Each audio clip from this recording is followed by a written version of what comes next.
किस्से कविताएं में आपका स्वागत है।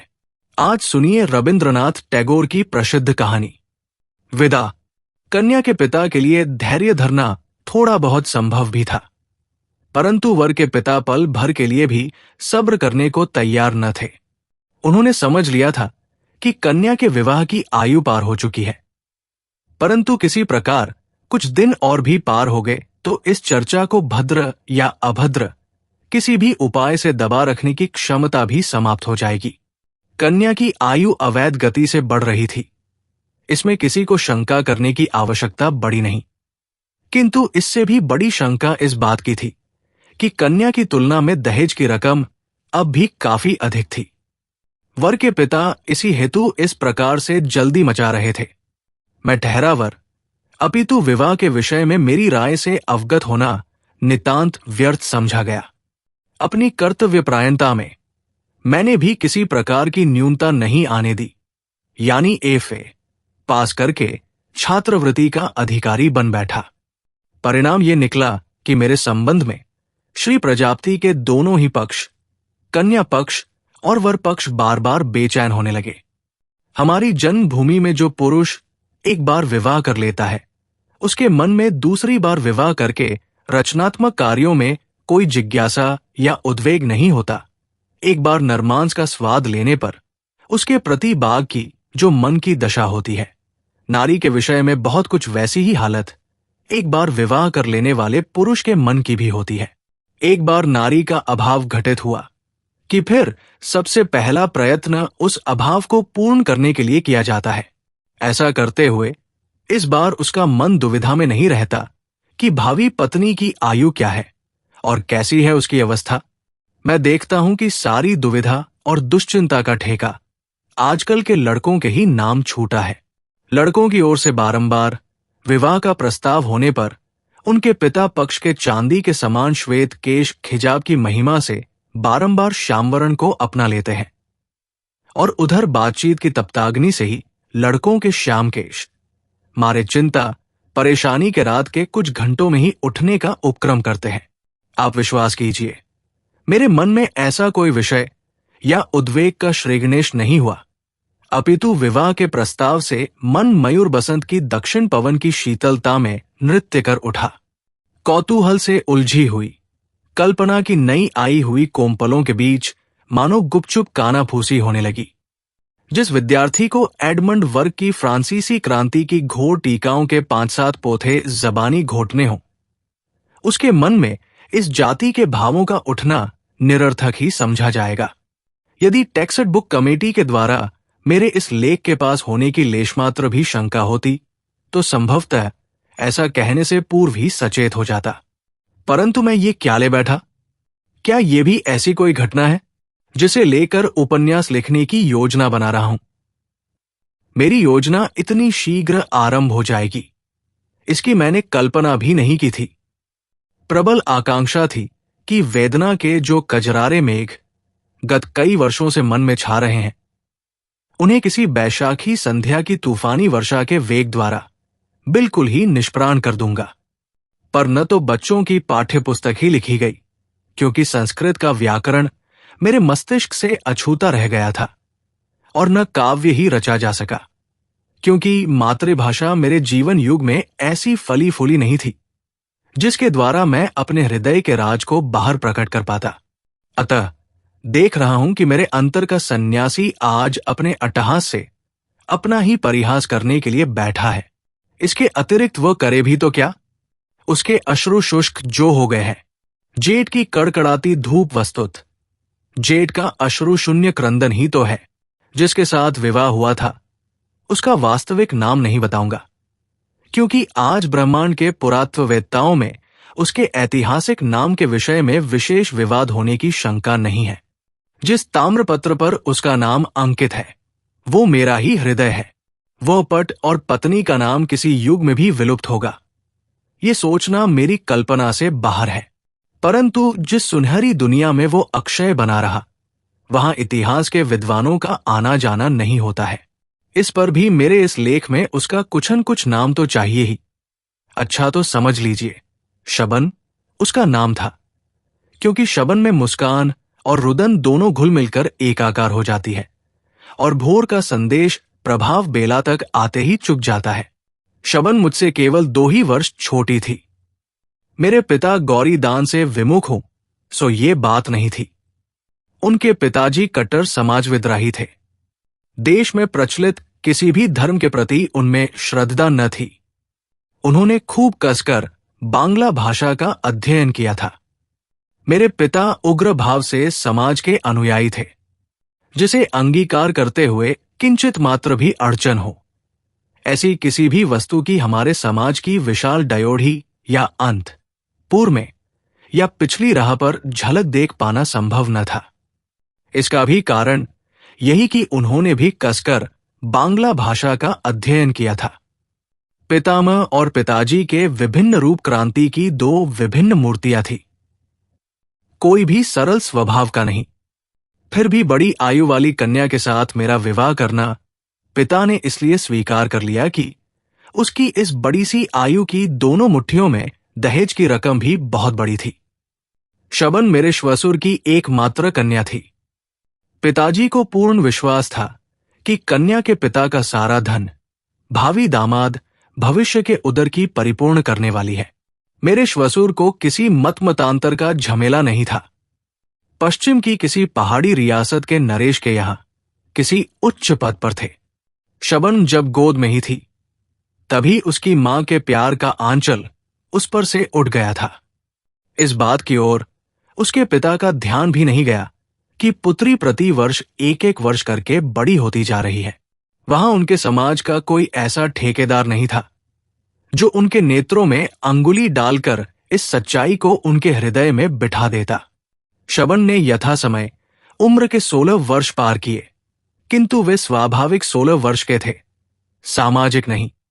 किसी ने उसे यौवन के प्रति सचेत होने का परामर्श नहीं दिया और नहीं उसने स्वयं उस ओर देखा। मैंने 19वें वर्ष में कॉलेज के 3य वर्ष में पग रखा। ठीक तभी मेरा विवाह हो गया। समाज या समाज के ठेकेदार के मत से वो आयु विवाह के उपयुक्त है या नहीं, इस विषय में दोनों पक्ष लड़भिड़कर चाहे खून खराबा कर बैठे। किंतु मैं तो निवेदन के साथ यही कहना चाहता हूं कि परीक्षा पास करने के हेतु ये आयु जिस प्रकार ठीक है, विवाह करने के लिए भी उससे किसी प्रकार कम नहीं। विवाह का सूत्रपात एक चित्र के द्वारा हुआ था। उस दिन मैं पढ़ाई लिखाई में सिर गढ़ाए बैठा था कि मेरे साथ परिहास का संबंध रखने वाली किसी आत्मीया ने मेरे सम्मुख टेबल पर शबन का चित्र लाकर रख दिया और कुछ पल शांति के साथ बिताकर कहा, लो, अब झूठमूठ की पढ़ाई को बंद करके सचमुच की पढ़ाई करो। एकदम जी तोड़कर परिश्रम में लगाने वाली पढ़ाई। चित्र किसी अनाड़ी चित्रकार द्वारा खींचा गया था। कन्या के मां नहीं थी, अतः उस दीर्घ श्याम केशों को बांध संवार कर जोड़े में जरी गूंद कर कलकत्ते की प्रसिद्ध शाह या मालिक कंपनी की भद्दी तंग जैकेट पहनाकर दूसरे पक्ष के नेत्रों में धूल झोंकने का बरबस प्रयत्न नहीं किया गया था। केवल एक सरल भरा हुआ चेहरा था, मृगी सी 2 आंखें और सीधी सादी एक साड़ी। तब भी पता नहीं क्यों कोई अपूर्व महिमा, सौंदर्य उसे घेरे हुए था। किसी भी एक चौकोर चौकी पर वो बैठी हुई थी। पीछे आवरण के स्थान पर एक धारीदार शतरंजी झूल रही थी। पास में तनिक सी ऊंची तिपाई पर ही फूलदानी में फूलों के सुंदर गुलदस्ते दिख रहे थे। ईरानी कालीन पर साड़ी की तिरछी किनार के किंचित अनाबद्ध 2 कोमल खाली पैर। चित्र की उस रूप सुधा को जैसे ही मेरे मन के जादू का स्पर्श मिला कि वह मेरे अंतरतम में जाग उठी। वे दोनों कजरारी आंखें मेरे सारे चिंतन को चीरकर मुझ पर जाने कैसे अनोखे भाव से आकर स्थिर हो गई और उस तिरछी किनार के निम्न भाग के दोनों अनावृत पगों ने मेरे अंतर पर्यांसन पर बरबस अपना घर बना लिया। पतरे की तिथियां आई गई हो गई। विवाह के 2-3 लग्न भी बीत गए, किंतु मेरे श्वसुर को छुट्टी मिलने का नाम भी नहीं। इधर कुछ माह से मेरे देखते देखते एक अकाल मेरी इतनी बड़ी अविवाहित उम्र को फिजूल ही 19वें वर्ष की ओर धकेलने का प्रयास कर रहा था। श्वसुर और उनके अधिकारियों पर मुझे खीज होने लगी। विवाह का दिन ठीक अकाल की पूर्व लग्न पर ही आकर पड़ा। उस दिन की शहनाई की हर तान आज मुझे स्मरण हो रही है। उस दिन के प्रति मुहूर्त को मैंने चेतनता के साथ स्पर्श किया था। मेरी ये 19 वर्ष की आयु मेरे जीवन में सदैव रहे। मैं उसे कदापि नहीं भुला सकूंगा। विवाह मंडप में चहौर कोलाहल सा फैला हुआ था। उसी के बीच कन्या का कोमल हाथ मैंने अपने हाथों में पाया। मुझे स्पष्ट तरीके से याद है कि यही मेरे जीवन की एक परम आश्चर्यजनक घटना है। मेरे मन ने बारंबार यही कहा, इसे मैंने पाया है, हासिल किया है। किंतु किसे? ये तो दुर्लभ है, ये नारी है, इसके रहस्य का क्या कभी और छोर पाया जा सकता है? मेरे श्वसुर का नाम गौरीशंकर था। जिस हिमाचल पर वे उच्च पदाधिकारी थे, उसी हिमाचल के मानो मोती थे। उनके गंभीरता के शिखर पर क्षेत्र में कोई प्रशांत स्वच्छ हंसी उज्जवल होकर छाई हुई थी। उनके हृदय के स्नेहस्रोत का संधान जिसने भी एक बार लिया, उसने फिर कभी उनसे संबंध विच्छेद करने की चेष्टा नहीं की। काम पर लौटने से पूर्व उन्होंने मुझे बुलाकर कहा, बेटा, अपनी बच्ची को 17 वर्ष से जानता हूं और तुम्हें अभी कुछ दिनों से इस पर भी सौंपा तुम्हारे ही हाथों में है। जो निधि आज तुम्हें मिली है, किसी दिन उसका मूल्य भी परख सको, इससे बढ़कर आशीर्वाद मेरे पास नहीं। मेरे माता पिता ने उन्हें बारंबार आशा भरे शब्दों में कहा, समधी जी, कुछ चिंता न करना। तुम्हारी पुत्री जैसे पिता को छोड़कर आई है, वैसे ही यहां माता पिता दोनों पाए, ऐसा ही समझिए। शबन से विदा होते समय वे हंसकर बोले, बिटिया चल दिया। इस बूढ़े पिता को छोड़ तेरा कौन अपना रहा है?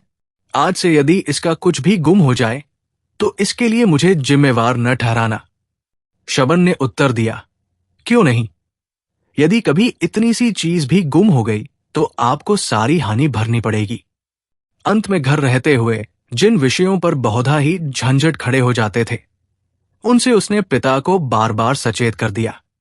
भोजन के विषय में अनियम का उन्हें खासा अभ्यास था। कुछ विशेष प्रकार के अपथ्य भोजन पर उनकी विशेष रुचि थी। पिता को उन सारे प्रलोभनों से यथासंभव दूर रखना बेटी का विशेष कर्तव्य था। इसी से वो पिता का हाथ पकड़कर बोली, बाबूजी, क्या मेरी एक बात रखेंगे? पिता ने प्रफुल्लित मन से कहा, मानव इसलिए वचन देता है कि एक दिन उसे भंग कर चैन की सांस ले सके। इससे वचन न देना ही श्रेयस्कर है। फिर वो कुछ न बोली और पिता के चले जाने पर उसने कमरे के द्वार बंद कर लिए। इसके बाद की घटना का बखान अंतर्यामी ही कर सकते हैं। पिता पुत्री की अश्रुहीन विदाई का दृश्य पार्श्व के कक्ष की चिरकौतूहली अंत पुरिकाओं ने देखा, सुना और आलोचना की। कैसी अजीब बात है भला, रूखी सूखी जमीन पर रहते रहते इन लोगों का हृदय भी सूख कर कांटा हो गया है। मायामता का चिन्ह लेश मात्र भी नहीं रहा। राम राम राम। मेरे श्वसुर के मित्र बनमाली बाबू ने ही हमारी बातचीत पक्की की थी। वे हम लोगों के परिवार से भली भांति परिचित थे। वे मेरे श्वसुर से बोले, बेटी को छोड़कर तो तुम्हारा दुनिया में कोई नहीं है। यही इनके पास ही कोई मकान लेकर जिंदगी के शेष दिन काट डालो। उत्तर मिला, जब दान दिया है तो नी शेष करके ही दे डाला है। फिर लौट लौट कर निहारने से उसकी पीड़ा बढ़ेगी। जिस अधिकार को एक बार त्याग चुका, उसे बार बार बनाए रखने के प्रयत्न से बढ़कर विडंबना और क्या होगी। अंत में मुझे एकांत में ले जाकर किसी अपराधी की तरह सकुचाते हुए बोले, बिटिया को पुस्तकें पढ़ने का बड़ा चाव है और लोगों को खिलाना पिलाना उसे बहुत अच्छा लगता है। यदि बीच बीच में तुम्हें रुपए पैसे भेज दिया करूं, इससे वे नाराज तो नहीं होंगे? सुनकर मुझे तनिक आश्चर्य हुआ, कारण जीवन में कभी किसी भी ओर से धनराशि मिलने पर पिताजी नाराज हुए हों। उनका ऐसा बिगड़ा मिजाज तो मैंने कभी नहीं देखा। जो हो, मेरे श्वसुर मानो मुझे घूस दे रहे हों। कुछ ऐसे ही भाव से मेरे हाथों में 100 रुपए का एक नोट थमाकर वे वहां से चटपट चल दिए। मैंने देखा, इस बार जेब से रुमाल निकलाने की बारी आ ही गई। स्तब्ध होकर मैं विचारों में खो गया। मैंने अनुभव किया कि ये लोग बिल्कुल ही अन्य जाति के मानव हैं। अपने सहपाठियों में कितनों ही को तो विवाह करते हुए देखा है। विवाह मंत्रों के उच्चारण के साथ ही साथ स्त्री को एक बारगी कंठ के निम्न भागों में उतार लेते हैं। हजम करने के यंत्र तक पहुंचने पर थोड़ी देर के बाद वो पदार्थ अपने गुणों एवं अवगुणों का हल कर सकता है और इसके फलस्वरूप हृदय के भीतर चिंता बनकर हलचल भी आरंभ हो सकती है। सो होती रहे, परंतु निगलने के रास्ते में इससे कोई रुकावट नहीं पड़ती।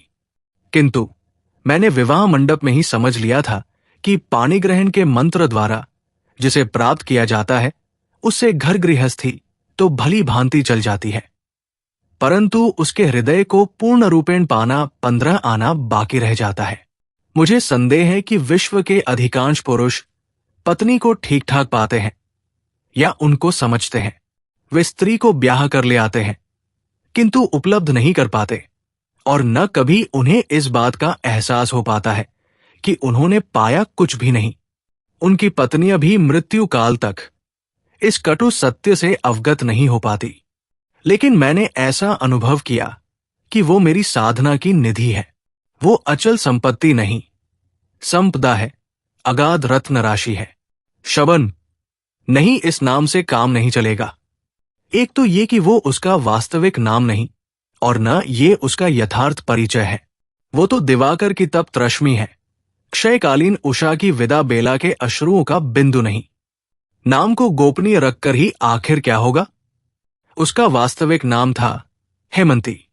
मैंने देखा 17 वर्ष की इस सुंदरी पर यौवन का पूरा आलोक बिखरा हुआ है। तब भी इस अवस्था की गोद में भी उसे चेतनता नहीं मिली है। हिमाच्छादित शिखर पर भोर का उजाला तो झलक उठा है, किंतु हिम अभी तक गल नहीं पाया है। कैसी निष्कलंक शुभ्र है वो, कैसी पवित्र की प्रतिमा, ये मैं ही जानता हूं। मेरे मन में बराबर ये शंका बनी रहती थी, इतनी पढ़ी शिक्षित लड़की का मन पता नहीं क्यों कर पा सकूंगा। किंतु कुछ ही दिवसों के उपरांत मैंने जान लिया कि उसके मन की राह और शिक्षा की राह आपस में कहीं कटी ही नहीं है। कब उसके सरल शुभ्र मन पर हल्की सी रंगीनी छा गई नेत्र अलस तंद्रा में झूम उठे और दहमन मानो उत्सुक हो उठे, सो निश्चिंतता के साथ कह देना मेरे लिए कठिन नहीं अपितु असंभव है। ये तो हुई एक पक्ष की बात, लेकिन अब दूसरा पक्ष भी है। वो और उसके विषय में पूर्ण रूप से कहने का समय अब आ पहुंचा है। मेरे श्वसुर राज दरबार में उच्च पदाधिकारी थे, इसलिए उनकी कितनी धनराशि बैंक के खातों में है, इस संबंध में जनश्रुति ने बहुत तरह के अनुमान बिठाए थे। इनमें से किसी भी अनुमान की संख्या लाख के आंकड़ों से नीचे नहीं पड़ती थी। फलस्वरूप एक ओर पिता के प्रति सम्मान बढ़ता गया तो दूसरी ओर इकलौती बेटी की ओर स्नेह। हमारी घर गृहस्थी का कामधंधा और तौर तरीका जानने के लिए हिम खूब उत्सुकता दिखला रही थी, किंतु मां ने उसे अगाध स्नेह दिखाने के अभिप्राय से किसी काम में हाथ नहीं लगाने दिया। यहां तक कि मायके से हेम के साथ जो पहाड़िन महरी आई थी, उसे उन्होंने वास्तव में अपने कक्ष में नहीं घुसने दिया। फिर भी उसकी जाति पांति के बारे में किसी प्रकार का अपवाद नहीं किया। वे डरती थी कि विशेष छानबीन करने पर कहीं कोई अरुचिकर सत्य न सुनना पड़े। दिन इसी तरह कट जाते, लेकिन एक दिन पिताजी का मुंह घोर गंभीर दिखाई दिया। बात यह थी कि मेरे श्वसुर ने मेरे विवाह में 15 सहस्र रुपए नकद और 5 सहस्र के आभूषण दिए थे। इधर पिताजी को किसी कृपा पात्र दलाल से पता चला कि ये धनराशि कर्ज लेकर जुटाई गई थी, जिसका ब्याज भी कुछ मामूली न था और लाख रुपए की अफवाह तो बिल्कुल उड़ाई हुई थी। वास्तव में मेरे विवाह के पूर्व श्वसुर की संपत्ति के परिणाम के विषय में पिताजी ने भी उनकी कोई आलोचना नहीं की थी। तब भी न जाने किसी तर्क पद्धति से आज उन्होंने ये बिल्कुल पक्का निश्चय कर लिया था कि उनके समधी ने जानबूझकर ये धोखा उनके साथ किया है। इसके अलावा पिताजी की ये धारणा थी कि मेरे श्वसुर राजा के मुख्यमंत्री या उसी समान किसी उच्च पद के अधिकारी हैं। पीछे पता चला कि वे वहां के शिक्षा विभाग के अध्यक्ष हैं। पिताजी ने टीका की, अर्थात विद्यालय के मुख्य अध्यापक, विश्व में जितने भी भद्रपद हैं उनमें सबसे ऊंचा है।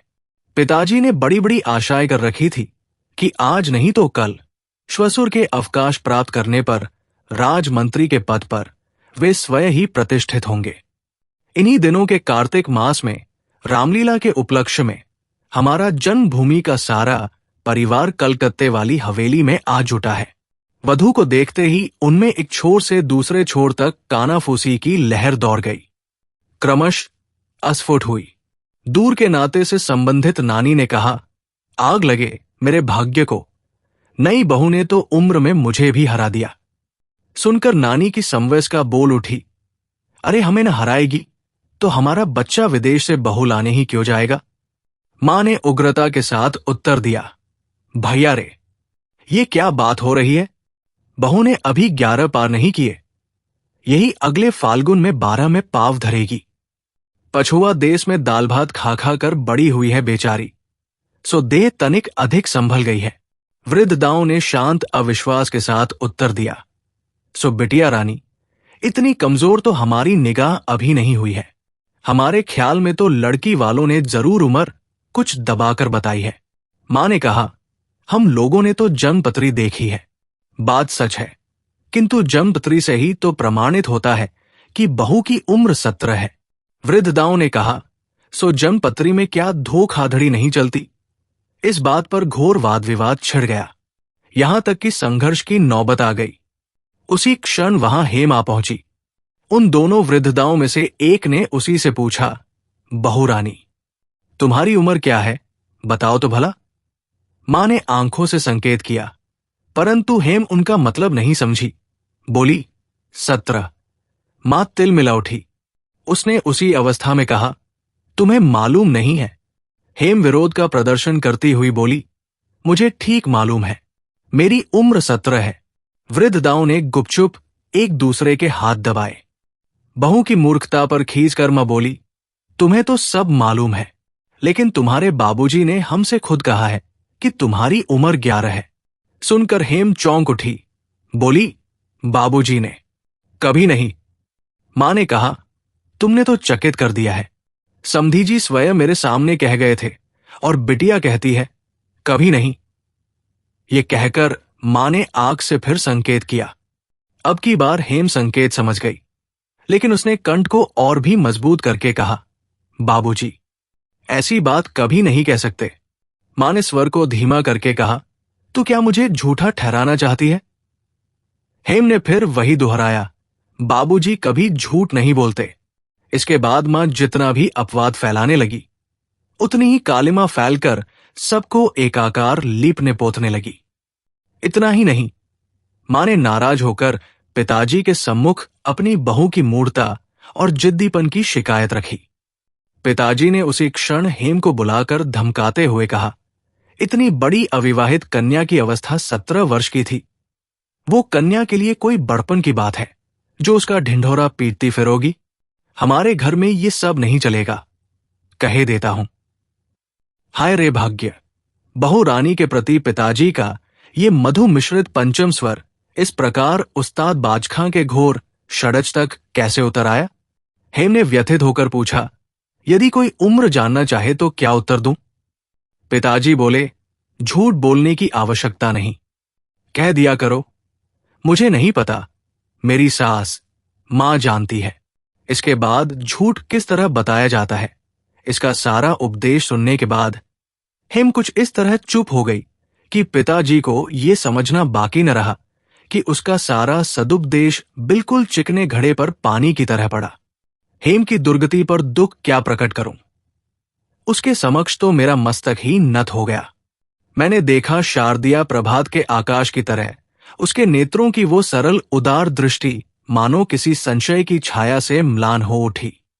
भीत मृगी की तरह मानो उसने मेरे मुख की ओर देखा और सोचा, मैं कदाचित इन्हें नहीं पहचानता। उस दिन मैं एक सुंदर जिल्द वाली अंग्रेजी कविताओं की एक पुस्तक क्रय करके उसके लिए ले आया था। उसने पुस्तक को अपने सुंदर हाथों से थामा, फिर धीमे से गोद में रखकर एक बार भी खोलकर नहीं देखा। मैंने उसके दाएं हाथ को अपने हाथों में लेकर कहा, हेम, मुझ पर नाराज न होना, मैं तो तुम्हारे सत्य के बंधन में बंधा हुआ हूं। सुनकर वो कुछ न बोली, केवल तनिक मुस्करा दी। सृष्टिकर्ता ने वैसी ही मुस्कान जिसे दी है उसे और भी कुछ कहने की आवश्यकता ही कहाँ। इधर पिताजी की आर्थिक तरक्की के कुछ दिनों बाद से सृष्टिकर्ता के उस अनुग्रह को चिरस्थायी कर रखने के स्वार्थ से हमारे यहाँ नए उत्साह से पूजा पाठ चल रहा था। आज तक कभी भी पूजा अर्चना में बहू की कभी भी बुलाहट नहीं हुई। अचानक नई वधू को पूजा का थाल सजाने का आदेश मिला। वो बोली, मां, मुझे समझा दो, कैसे क्या करना होगा। प्रश्न कुछ ऐसा न था जिसे सुनकर किसी के सिर पर आसमान टूट पड़ता। ये तो सब लोग भली प्रकार जानते थे कि मातृहीना हेम प्रवास में ही इतनी बड़ी हुई है। तब भी इस उद्देश्य का आशय तो केवल हेम को लज्जित करना ही था। सो सभी ने अपने गाल पर हथेली रखकर कहा, हाय मैया, ये भला कैसी बात है? आखिर किस नास्तिक के घर की बेटी है? बहू घर की लक्ष्मी अब इस गृहस्थी से विदा होने ही वाली है। देरी मत समझना। और इसी प्रसंग में हेम के पिता को लक्ष्य करके न जाने कितनी अकथनीय बातें की गई। कटु आलोचना की हवा जब से चलनी आरंभ हुई थी, तब से हेम आज तक बराबर चुप रहकर सब सहन करती आ रही थी। कभी पल भर के लिए भी उसने किसी के सामने अश्रु न बहाए, परंतु आज तो उसकी बड़ी बड़ी आंखों को प्लावित करती हुई अश्रुओं की झड़ी लग गई। वो खड़ी होकर बोल उठी, आपको मालूम है, वहां मेरे बाबूजी को सब लोग ऋषि कहते हैं, ऋषि मानते हैं। सुनकर उपस्थित लोगों ने पेट भरकर दिल के गुबार निकाले। इस घटना के उपरांत जब कभी उसके पिता का उल्लेख करना होता तो सब लोग यही कहते, तुम्हारे ऋषि बाबूजी। इस बहू का सबसे मर्म का स्थान कौन सा है, इसे हमारे यहां सबने अच्छी प्रकार समझ लिया था। वास्तव में मेरे श्वसुर ब्राह्मण थे और न ईसाई, और बहुत करके नास्तिक भी नहीं। पूजा अर्चना की बात कभी उनके ध्यान में ही नहीं। बेटी को उन्होंने शिक्षित बनाने का प्रयत्न अवश्य किया था। कितने ही उपदेश भी दिए थे, किंतु सृष्टिकर्ता के संबंध में कोई उपदेश नहीं दिया। इसी बारे में पूछने पर उन्होंने इतना ही कहा, जिस विषय को मैं स्वयं नहीं जानता उसे सिखलाना केवल कपट ही होगा। ससुराल में हेम की एक सचमुच की भक्तिन थी, मेरी छोटी भगिनी नारायणी। वो अपनी भाभी को बहुत स्नेह करती थी। उसके लिए उस बेचारी को काफी प्रताड़ना सहनी पड़ती थी। घर में हेम के अपमान की कहानी मुझे उसी से सुनने को मिलती थी। हेम के मुंह से कभी किसी दिन भी सुनने को नहीं मिला। लज्जा का आवरण उसके अपने लिए नहीं था, अपितु मेरे लिए ही था। बाबूजी के पास से वो जो पाती वह मुझे पढ़ने के लिए दे देती। ये पत्र छोटे होने पर भी रस से भरपूर होते थे। वो स्वयं भी उनको जब कभी पत्र लिखती तो मुझे अवश्य दिखा देती। बाबूजी के साथ उसका जो नाता था, उसमें अपने साथ मुझे भी बराबर का भागी बनाए बिना उसका दाम्पत्य पूर्ण जो नहीं हो पाता। उसके इन पन्नों में ससुराल के संबंध में किसी प्रकार की शिकायत का आभास मात्र भी नहीं। यदि होता, भावी आशंका की संभावना थी। कारण नारायणी से मैंने सुन लिया था कि जांच के लिए बीच में उसके पत्र गोपनीय रीति से खोल लिए जाते हैं। इन पत्रों में उसका कोई भी दोष सिद्ध न होने से ऊपर वालों का मन शांत हो, सो बात नहीं, बल्कि आशा टूटने का दुख ही संभवतः उन्हें ज्यादा टीसा करता था। इसलिए उन्होंने चिढ़कर कहना शुरू कर दिया कि आखिर इतनी जल्दी जल्दी पत्र डालने की ही भला कौन सी जरूरत है, मानो बाबा ही सब कुछ है, हम लोग क्या कोई नहीं। और इसी प्रकार की अनेक अरुचिकर बातों का तांता शुरू हो गया। मैंने क्षुब्ध होकर हेम से कहा, तुम बाबूजी को पत्र लिखती हो, वो किसी और को न देकर मुझे ही दे दिया करो। कॉलेज जाते समय राह में छोड़ दिया करूंगा। चकित होकर हेम ने कहा, क्यों? मैंने संकोचवश कोई उत्तर नहीं दिया, किंतु हवेली में सबने कहना आरंभ कर दिया कि अब लड़के के सिर चढ़ना शुरू हुआ है। B.A. की उपाधि अब ताक पर धारी रहेगी। आखिर उस बेचारे का भला दोष ही क्या है? सो तो है ही। दोष किसी का है तो वो बेचारी हेम का। उसकी उम्र 17 वर्ष की है, वो उसका पहला दोष है। सृष्टिकर्ता का विधान ही ऐसा है, ये भी हेम का तीसरा दोष है। इसलिए तो मेरे हृदय के अणुअणु में समस्त आकाश इस तरह की बांसुरी की तान साधे हुए है। BA की उपाधि को निर्विकार भाव से मैं चूल्हे में फूंक सकता था, किंतु हेम के कल्याण के लिए मैंने प्रण किया कि मैं अवश्य उत्तीर्ण होऊंगा, और अच्छे अंकों से। 2 कारणों से मुझे अपने प्रण को पूरा कर पाने का भरोसा था। एक तो हेम के अगाध स्नेह में ऐसा आकाशव्यापी विस्तार था कि वो मन को संकीर्ण आसक्ति में फंसाकर नहीं रहती। उस स्नेह के आसपास कोई खूब ही स्वास्थ्यवर्धक वायु बहा करती थी। दूसरे, परीक्षा की पुस्तकें कुछ ऐसी थी जिन्हें हेम के साथ साथ पढ़ना असंभव न था। सो मैं कमर कसकर परीक्षा पास करने के उद्योग में जुट गया।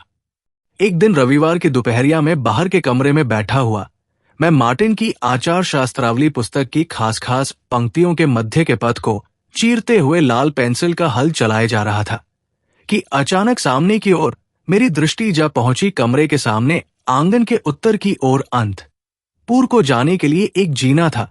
इसी बंद जीने में बाहर की तरफ सींगचेदार खिड़कियां थी। मैंने देखा कि हेम उन्हीं में किसी एक खिड़की के पास पश्चिम की ओर निहारती हुई चुपचाप बैठी है। उस ओर मल्लिक की बगिया है, जिसमें कचनार का पेड़ गुलाबी पुष्पों के भार को संभाले खड़ा हुआ है। इस भाषाहीन गहरी वेदना के रूप को आज तक इतने सुस्पष्ट भाव से मैंने नहीं देखा था। खास कुछ भी नहीं। अपने कमरे में से मैं किंचित पीछे की ओर दीवार के सहारे टिके उसके सिर के भंगी भाव भली भांति देख पा रहा था। मेरा अपना जीवन इस तरह लबालब भर गया था कि किसी प्रकार की भी कोई शून्यता मैंने आज तक देखी ही नहीं थी। आज अकस्मात अपने बिल्कुल ही पार्श्व में मैंने किसी बहुत निराशा का घना गढ़ा देखा था। इस तलहीन गर्त को मैं क्यों कर कैसे पूरा कर सकूंगा? मुझे तो जीवन में कुछ भी छोड़ना नहीं पड़ा, न घर, न द्वार और न आज तक किसी प्रकार का अभ्यास ही। लेकिन हेम को तो सभी कुछ छोड़कर और दूर चलकर मेरे पास आना पड़ा। इसका परिणाम कितना अधिक है सो मैंने भली भांति सोचा भी नहीं। हमारे घर में अपमान के कांटों की सेज पर वो बैठी है। उसको हमने आपस में विभक्त कर लिया है। उस वेदना के आसव को हम दोनों ने एक साथ ही पिया था, इसलिए हम दोनों एक दूसरे के निकट थे। परंतु हिमाचल में पली हुई ये गिरी नंदिनी 17 वर्ष की लंबी अवधि तक अपने बाह्य और अंत जीवन में कैसी विशाल युक्ति के मध्य पली थी। कैसे कठोर सत्य और उदार आलोक में उसकी छवि एवं प्रकृति इस प्रकार स्वच्छ और सबल हो चुकी है। उस सारे वैभव से आज हेम का नाता किस प्रकार निष्ठुरता के साथ तोड़ दिया गया है, इस बात का आज से पूर्व मैंने कभी अनुभव ही नहीं किया था। कारण उस स्थान पर हेम के साथ मेरा आसन बराबरी का न था। वो तो अंदर ही अंदर पल पल तिल तिल करके मृत प्रायसी होती जा रही थी। उसे मैं सब दे सकता था, किंतु मुक्ति नहीं। मुक्ति मेरे अपने अंतर में ही कहाँ है। इसी हेतु कलकत्ता की इस संकरी गली में खिड़की के सिंचों के भीतर से मूक आकाश के साथ उसके मूक मन की बातचीत हुआ करती। किसी दिन रात को उठकर मैंने देखा वो बिछौने पर नहीं है। हाथों पर सिर को थामकर तारों से भरपूर आकाश की ओर मुंह उठाए वह छत पर लेटी है। मार्टिन का चरित्रता का बखान वहां पड़ा रह गया। मैं सोचने लगा कि मेरा कर्तव्य क्या है। बाल्यकाल से ही पिताजी के साथ मेरे संबंध में मेरे संकोच की सीमा न थी। समक्ष होकर कभी उनसे किसी वस्तु के लिए प्रार्थना करने की न तो मेरी आदत ही थी और न साहस ही। किंतु आज मुझसे न रहा गया। लाज और संकोच को ताक पर धरकर मैं उनसे कह ही बैठा, उसकी तबीयत आजकल कुछ अच्छी नहीं है, सो एक बार बाबूजी के यहां भेज देना ही अच्छा होगा। सुनकर पिताजी चकित रह गए। उनके मन में इस बात का तनिक भी संदेह न रहा कि हेम ने ही मुझ में इस अभूतपूर्व साहस का बीजारोपण किया है और अच्छी प्रकार से सिखा बढ़ाकर यहां भेजा है। वे तत्काल ही उठकर अंतपुर में गए और हेम से पूछा, बहू, तुम्हें क्या नई बीमारी है, बताना तो भला। हेम ने सिर झुकाकर उत्तर दिया, कहा, बीमारी तो कुछ भी नहीं है। पिता ने सोचा उत्तर तेज दिखाने के लिए है, किंतु हेम जो प्रतिदिन सूखती जा रही थी सो नित्य प्रति देखते रहने के कारण हम लोग समझ नहीं पाते थे। एक दिन बनमाली बाबू ने उसे देखा तो चौंक पड़े। वे बोले, ये क्या? तेरा मुख ऐसा कैसा हो गया है? बीमार तो नहीं हो? हेम ने कहा, नहीं, परंतु इस घटना के 10 दिन बाद ही अकस्मात मेरे श्वसुरा पहुंचे। अवश्य ही बनमाली बाबू ने हेम की तबीयत की बात लिखी होगी। विवाह के उपरांत पिता से विदा लेते हुए हेम ने अपने अश्रु रोक लिए थे, किंतु आज जैसे ही उन्होंने उसकी ठोड़ी छूकर मुंह ऊपर को उठाया तो अश्रुओं का बांध टूट गया। उसकी भीगी पलकों ने सब कुछ बता दिया। वो बाबूजी को मुख से आधी बात भी न कह सकी। वे इतना भी न पूछ पाई कि तू कैसी है। बेटी की क्षीण गति, म्लान मुख और पलकों को देखते ही उनकी छाती टुक टुक हो गई। हेम बाबूजी का हाथ पकड़कर उन्हें शयन कक्ष में ले गई। कितनी बातें तो पूछने की है। बाबूजी की तबीयत भी तो ठीक नहीं दिखाई देती। हेम बाबूजी के साथ मायके जाने के लिए उद्यत हो गई। बनमाली बाबू ने भी समधीजी से इस बात का संकेत किया, लेकिन अंततः बात पिताजी की हो रही और उसके आगे हेम की आकांक्षा कुचल दी गई। बाप बेटी को विदा करने की बेला फिर एक बार आ पहुंची। बेटी ने नीरव और शुष्क मुस्कान को पीले मुख पर डालते हुए कहा, बाबूजी, यदि फिर कभी आपने मेरे लिए पागलों की भांति बेतहाशा दौड़ते हुए इस हवेली में कदम रखा तो मैं दरवाजा बंद कर लूंगी। बाबूजी ने उसी मुद्रा में उत्तर दिया, बेटी, भाग्य में फिर आना लिखा तो साथ में सेंध लगाने के औजार भी लेता आऊंगा। इसके बाद हेम के मुख की वो मुस्कान फिर कभी देखने को नहीं मिली। फिर क्या हुआ सो मुझसे कहा नहीं जाएगा। सुनता हूं मां फिर उपयुक्त वधू की खोज में है। संभव है किसी दिन मां के अनुरोध की अवहेलना मुझसे न हो सके। यही मुमकिन है, क्योंकि खैर छोड़िए इन भेद भरी बातों को। ऐसी और कहानियों के लिए आप किससे कविताएं पेज को, चैनल को लाइक, फॉलो व सब्सक्राइब करें प्लीज। कोई सुझाव हो तो अवश्य दें। धन्यवाद।